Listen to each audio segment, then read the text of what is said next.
Eh, bonjour. Ça, aujourd'hui, sur mon YouTube, ça invite à votre demande. Mon bonjour.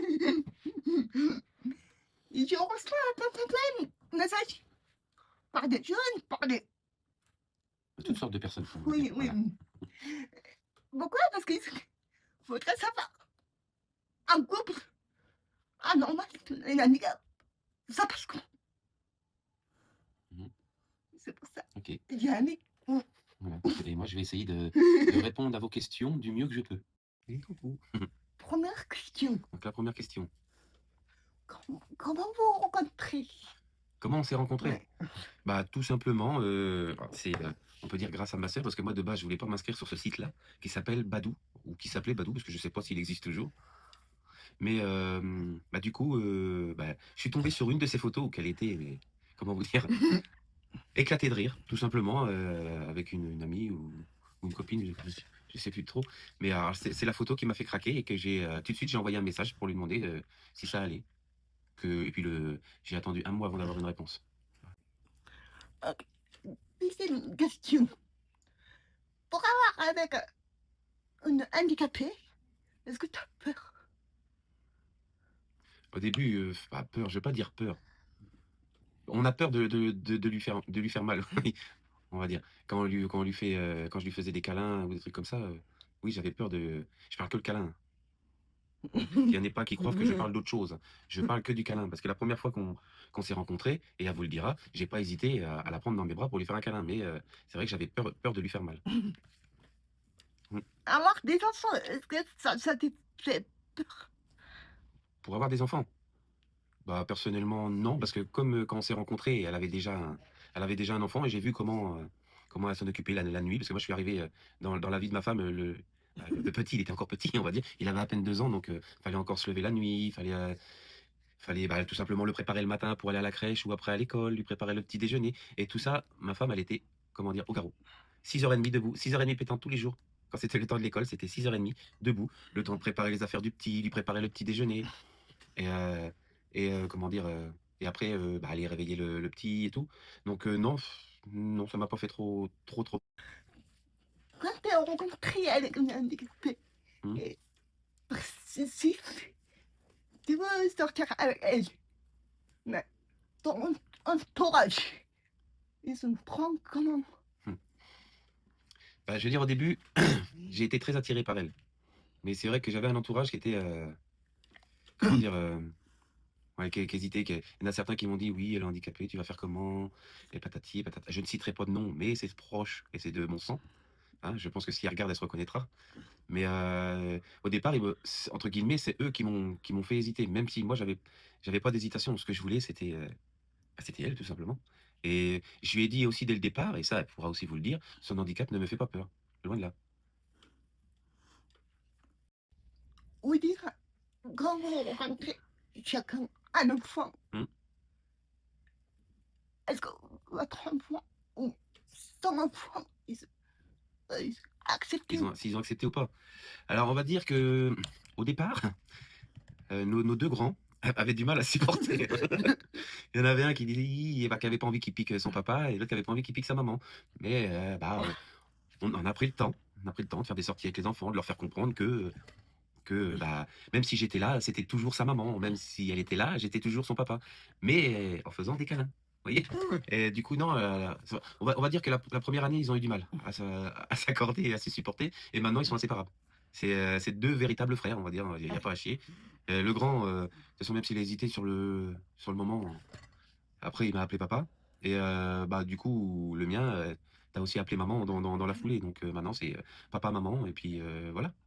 Voilà, c'est pour ça qu'on dit qu'on a 5 enfants, même si, on en a un chacun de notre côté, mais voilà, c'est son fils, c'est comme si c'était mon sang, c'est mon cœur. Il fait partie de mon cœur et bah, mon fils fait partie de son cœur, c'est comme ça. Je viens d'être par un mec Tu as reçu une lettre de la part d'un mec? qui a 25 ans. Ouais. Il a rencontré avec une femme, ça fait 2 ans. Mmh. Elle est son voisine. C'est sa voisine, OK. Elle est handicapée. Ouais. Elle est 19 ans. Lui, il a 25 ans, elle a 19 ans. Oh, bon, la différence d'âge, Par ça- contre, lui, il est peur de déclarer son amour. Parce que l'entourage de lui, avec l'entourage de lui, il fait comme moi, quoi. il veut pas. Voilà. Et bah, Euh, moi, c'est- Lui, il est s'en fout de sa il sortit de son famille. entourage, oui. Par contre, il ne supporte pas que ses amis le moquent d'elle. Ah bah ça faut, c'est vous, je peux répondre à la question. Bah faut tout simplement faire un tri. Parce que c'est vrai que on se dit, bah on a la famille, on a les amis, même s'ils étaient là avant la petite amie. Mais nous, on a, enfin moi pour ma part, ou même pour toi, je pourrais te parler personnellement, monsieur de 25 ans, parce que je connais pas ton prénom. Et non, faut pas hésiter. Si ta famille bah, fait en sorte que tu sois séparé d'elle parce qu'ils supportent pas le handicap, ou pour ma part aussi, je dirais la nationalité, hein, parce qu'il y a un petit peu de racisme aussi pour certains, et bah tant pis, il faut les mettre de côté. Faut les mettre de côté et peut-être qu'avec le temps, bah, ils comprendront parce que moi, ça a mis le temps, mais ça commence à revenir petit à petit. Ça fait 10 ans que je suis avec madame, hein. Donc, ils commencent quand même certains commencent quand même à revenir. Mais après, les amis, eh ben, les amis, s'ils la supportent pas, bah, tu les dégages. Tout simplement. C'est pas des véritables amis. Voilà. C'est que ça me fait trop rigoler. J'ai craint pire. Parce qu'il y a un couple comme nous. Hum, Écrire pour nous, oui, poser des questions. j'ai craint pire. Si. Et son mec, il dira. Ben, prends-moi. Il appelle sa copine. Prends-moi. Bah, moi, j'appelle Grenouille mon crapaud. Donc, Parce que elle marche comme ça. Alors qu'elle sont handicapée. ok. Oui, bon. C'est mignon, par exemple. Et non, sa copine. Sa copine. Ouais. Elle veut pas, il l'appelle comme ça. Bah, pourquoi? C'est mignon, par exemple. C'est un petit surnom. Regarde, moi j'appelle ma femme ma petite grenouille mon crapaud. Mais elle m'appelle bien Pumba. Il y en a certains parents qui sont disputés à côté. Enfin, Ouais, mais non, pas nous. Non, faut éviter. Après, bon, il y a peut-être certaines fois où qu'ils ont. Non, je pense pas. Non, même non, je pense pas. Parce que généralement, quand on s'engoule, on va dire, on, on essaye d'être le plus discret possible. il y a, il y a une personne. Mhm. Elle te demande une femme. Entre une femme. Une femme handicapée. Ouais. La plupart des gens, ils sont pas différents. Tout le monde croit une femme handicapée. Faible. Faible. Alors déjà, non, une personne handicapée, c'est pas faible. Mais en fait, tu veux parler de la force de caractère. Et la force de caractère, c'est tout simplement, il y a 2 ans. C'est pas moi qui parle. Oui, non, non, mais c'est toi qui me poses la question, donc je te réponds à toi. Mais la force de caractère, déjà, quand on dit une personne normale, une personne handicapée, non, pour moi, tout le monde est normal. Mais sa force de caractère, déjà, je la connaissais, mais je l'ai encore plus vue il y a quand notre fille était à l'hôpital, hein, tout simplement, il y a 2 ans. Et ou que notre fille elle a été hospitalisée pendant un mois. Et ma femme, pendant un mois, jour et nuit, elle était à côté, à surveiller, à lui donner à manger, à ne quasiment pas dormir. C'est, je pourrais même pas. Il y en a pas beaucoup qui feraient comme tout ce qu'elle a fait en fait. Du jour où que ma fille est rentrée à l'hôpital jusqu'au jour où elle est sortie.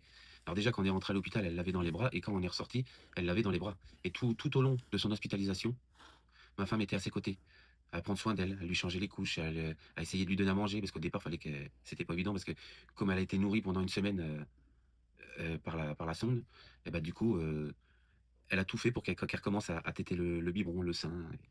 Ça, c'est la force de caractère, de rester auprès de son enfant qui est malade, surtout hospitalisé.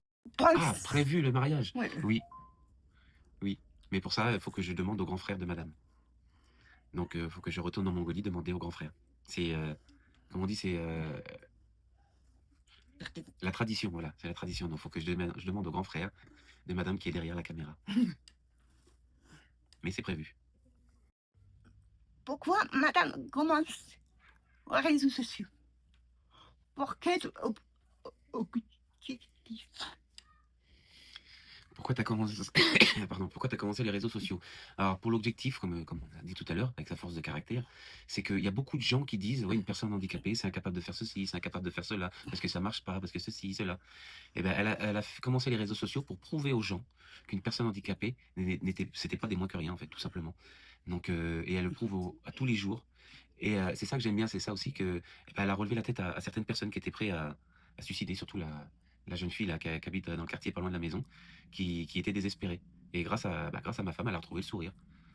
C'est ça son objectif, c'est donner le sourire aux personnes handicapées et de surtout, surtout leur faire comprendre que c'est pas des moins que rien. Mais loin de là, je peux vous garantir, hein, très loin de là, parce que pour suivre ma femme, hmm, pas bon courage, hein. Enfin, surtout à moi. Maintenant, on va parler d'origine, nationalité. De nationalité différente. Pour comprendre, pour accepter certaines choses. Mhm. En plus, handicapé, pas handicapé, deux personnes différentes. Ouais, oui, bah c'est. Est-ce que c'est dur actuellement? Non, c'est pas dur, c'est quand on est avec, comme vous dites, avec des personnes différentes, faut juste de. Non, c'est même pas s'habituer, c'est logique en fait. Elle est d'origine mongole, et bah tu vas dans ses origines, ses traditions. Il y a des traditions, bah tu les respectes. Comme chez nous, il y a des traditions, bah elle les respecte. C'est comme ça. C'est le respect des traditions. Et bah, tout simplement, je cherche le mot, mais non, c'est le respect de la tradition. J'ai toujours respecté. Et mon but, par la suite, ce serait pourquoi pas de devenir de la même nationalité. Pour la dernière chose, est-ce que vous prévenez Prévu, oui. prévu de quoi à l'avenir avec votre famille? Comme j'ai dit tout à l'heure, en fait, quand j'ai prévu de rester, entre guillemets, jusqu'à la mort avec ma femme, qu'elle le veuille ou non, je resterai accroché à ses basques, parce que je l'aime, tout simplement. Il y en a beaucoup de femmes peur d'avoir des enfants. Mais je veux dire, il n'y a pas peur. Non, faut pas avoir peur. Si vous vous sentez capable, il faut faire un enfant, garder l'enfant. Même si pas capable, vous faites, vous variez. De toute façon, même si tu as toujours peur dès le départ, tu verras qu'au début, ton instinct de maman ou de papa viendra Parce que t'aider. moi, dès que je veux avoir un enfant, j'ai très peur, je pense. Est-ce que j'arrive à être mère? Est-ce que j'arrive à faire occuper? Parce que je suis quelqu'un handicapé et tout. Heureusement, ma mère, elle est là, parce que ma mère, elle me dit une seule fois, et j'ai plus peur parce que après, accouchement, j'arrive pas à toucher mon fils parce que j'ai peur. Ma mère, elle regarde et elle prend mon fils et elle dit